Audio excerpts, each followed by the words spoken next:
Si l'Écosse devient indépendante, sera-t-elle toujours membre de l'Union européenne? La question a été au cœur des débats. Le gouvernement écossais, mené par les indépendantistes, pense que l'adhésion sera assez facile, puisque faisant partie du Royaume-Uni, l'Écosse fait aussi partie de l'Union européenne, et ce depuis 1973. Selon les partisans de l'indépendance, l'Écosse ne devra donc pas passer par le processus d'adhésion depuis le début. Il se base sur l'article 48 du traité de Lisbonne. Les adversaires de l'indépendance pensent, eux, que l'adhésion à l'Union européenne poserait plus de problèmes. En effet, ces derniers affirment qu'au lieu de l'article 48, c'est plutôt l'article 49 qui s'appliquera en cas d'indépendance. L'adhésion de l'Écosse ne se ferait pas en tant que partie du Royaume-Uni, mais bien en tant que nouvel État indépendant.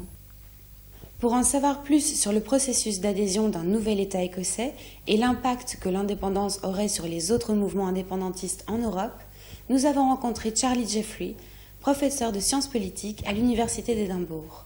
Pour lui, se référer au texte de loi existant ne sert à rien, car on se trouve face à un cas exceptionnel. There is no legal precedent for the situation we have here, which is part of a member state wanting to leave, but to maintain its membership. So we don't have any examples from before to go on, and this situation is not described in the treaty. So I'm not sure that looking at Article 49 or Article 48 is necessarily the best starting point.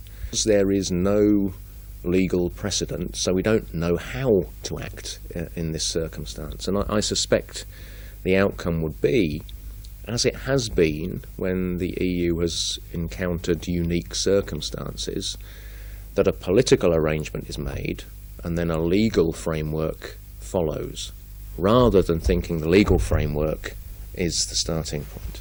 Ce cadre légal dépendra de la période de transition suivant une indépendance.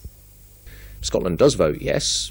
We'll know that on the 19th of September, and we know that the Scottish Government would like to declare independence in March 2016, and that gives a period of around about 18 months in which discussions could be had with the UK about how to establish Scotland as a distinct state and what arrangements might continue to be shared with the rest of the UK. And in that period also, there could be discussions with the European Commission and with other member states. En février 2014, le président de la Commission européenne, José Manuel Barroso, a déclaré que l'adhésion de l'Écosse serait très difficile. It's a new country, and so I believe it's going to be extremely difficult, if not impossible. A new member state coming out of one of our countries, getting the agreement of the other. But having said that, is now for the British people and the Scottish people, of course, in their referendum to decide about their future. I think it's very, very unlikely, almost implausible, that Scotland would be out of the European Union. But I do think there will be challenging discussions about the terms and perhaps even the timing of formal membership. There may need to be a transition arrangement if things don't get negotiated quickly enough. Mais quel serait l'impact d'une Écosse indépendante pour les autres mouvements indépendantistes en Europe, comme la Flandre ou la Catalogne? That's a very, very interesting question. In Catalonia, the Catalan government would like to have a referendum on independence and would like to hold it in November this year, 2 months after Scotland's referendum. But the Spanish central government has said, no, this cannot happen.